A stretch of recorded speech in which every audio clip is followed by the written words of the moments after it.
Nataraj versus अप्सरा, एक ही company की अनोखी बिजनेस स्ट्रेटजी। बचपन का वो एक बड़ा सवाल। बचपन में हम सभी एक ही सबसे बड़े सवाल रहता था कि नटराज की पेंसिल ज़्यादा अच्छी है या अप्सरा की। क्या आपको ये चीज़ पता है? हम भी ये सोचा करते थे कि नटराज की। सबसे पहले आपने सोचा होगा, आप कभी जब छोटे होंगे तो आप ज़्यादातर नटराज की पेंसिल यूज़ करते होंगे, है ना। अप्सरा की बाद में आई, पर हम ये सोचते थे कि नटराज की पेंसिल ज़्यादा अच्छी है या अप्सरा की।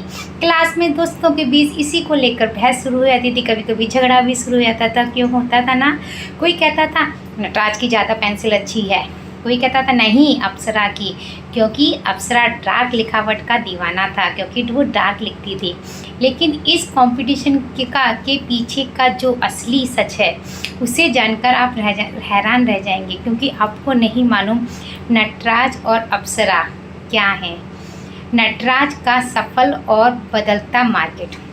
आपको एक चीज़ बताना चाहूँगी, साल 1958 में BJ सांघवी ने नोटिस किया कि भारत में मिलने वाली विदेशी पेंसिल काफ़ी महंगी थी और आम भारतीयों को बजट से बाहर थी, क्योंकि जो भारत में मिलने वाली जो पेंसिल थी वो बहुत महंगी थी, विदेशी पेंसिल जो थी, और आम भारतीयों के बजट से बहुत महंगी बाहर थी। इसी समस्या को दूर करने के लिए उन्होंने नटराज की पेंसिल लॉन्च की, क्योंकि विदेशी लोग तो महंगी पेंसिलें बेचेंगे, इसलिए इंडिया की उन्होंने खुद एक पेंसिल लॉन्च की जिससे नटराज की खूबी दिखाई। ये सस्ती थी, मजबूत थी और रोज़मर्रा के इस्तेमाल के लिए बिल्कुल परफेक्ट थी।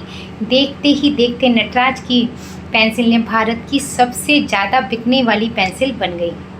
फिर क्या हुआ, लेकिन समय हमेशा, कहते हैं ना, समय हमेशा एक जैसा नहीं रहता। जैसे जैसे भारतीयों की आमदनी यानी परचेसिंग पावर बढ़ने लगी तो विदेशी ब्रांड बेहतर क्वालिटी के साथ प्रीमियम सेगमेंट में एंट्री करने लगे। जब उन्होंने लगा कि अरे इंडिया वाले अब हमसे ले नहीं रहे, तो विदेशियों ने और सोचा कि हम प्रीमियम सेगमेंट की एंट्री करें।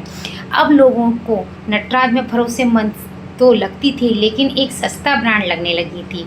फिर क्या था, फिर धीरे धीरे एक पेंसिल आई जिसका नाम था अप्सरा। अप्सरा की सीक्रेट एंट्री, फ्लेकर स्ट्रेटजी। अगर नटराज अपने पुराने ढर्रे पर ही चलती रही तो वह अपने प्रीमियम कस्टमर को खो देगी। इस नुकसान से बचने के लिए साल 1970 में कंपनी ने चुपचाप अप्सरा पेंसिल लॉन्च की। इसके पीछे का आइडिया बेहद सिंपल और जीनियस था। जो प्रीमियम कस्टमर नटराज छोड़कर किसी दूसरी विदेशी कंपनी के पास जाने लगे थे, वे अब किसी और के पास नहीं बल्कि अप्सरा के पास गए, क्योंकि उनको ये अप्सरा की पेंसिल अच्छी लगने लगी। कंपनी ने दोनों ब्रांड, ध्यान से सुनिएगा, कंपनी ने दोनों ब्रांड की पोजीशनिंग बिल्कुल अलग रखी। अगर आपको मेरी वीडियो अच्छी लगी तो लाइक शेयर कमेंट जरूर करिएगा। नटराज की पेंसिल किफ़ायती रेगुलर इस्तेमाल के लिए जो जलती ही जाए, और अप्सरा की पेंसिल एग्ज़ाम और ख़ास मौके के लिए, जिसकी टैग लाइन थी गुड हैंड राइटिंग के लिए एक्स्ट्रा मार्क्स। कॉन्क्लूजन में इसमें क्या था, हिंदुस्तान पेंसिल की मास्टर स्ट्रोक। हम सब बच्चे बड़े नटराज बनाम अप्सरा के क्रेज में उलझे रहे, लेकिन असलियत ये थी कि इन दोनों ब्रांड के मालिक एक ही कंपनी के हैं, Hindustan pencil private limited. Business की दुनिया में इसे फ्लेकर स्ट्रेटजी कहा जाता है। इसमें एक कंपनी चुपचाप अपना ही दूसरा ब्रांड मार्केट में उतार देती है ताकि कंपटीशन से अपने मेन ब्रांड को बचाया जा सके और पूरे मार्केट पर कब्जा किया जा सके। इसी मास्टर स्ट्रोक की बदौलत आज हिंदुस्तान में पेंसिल अकेले ही भारतीय पेंसिल मार्केट का 60% हिस्सा कैप्चर कर चुका है। आपको कैसी लगी मेरी इन्फॉर्मेशन मुझे बताइएगा। मेरी वीडियो को लाइक शेयर कमेंट जरूर करिएगा। Thank you.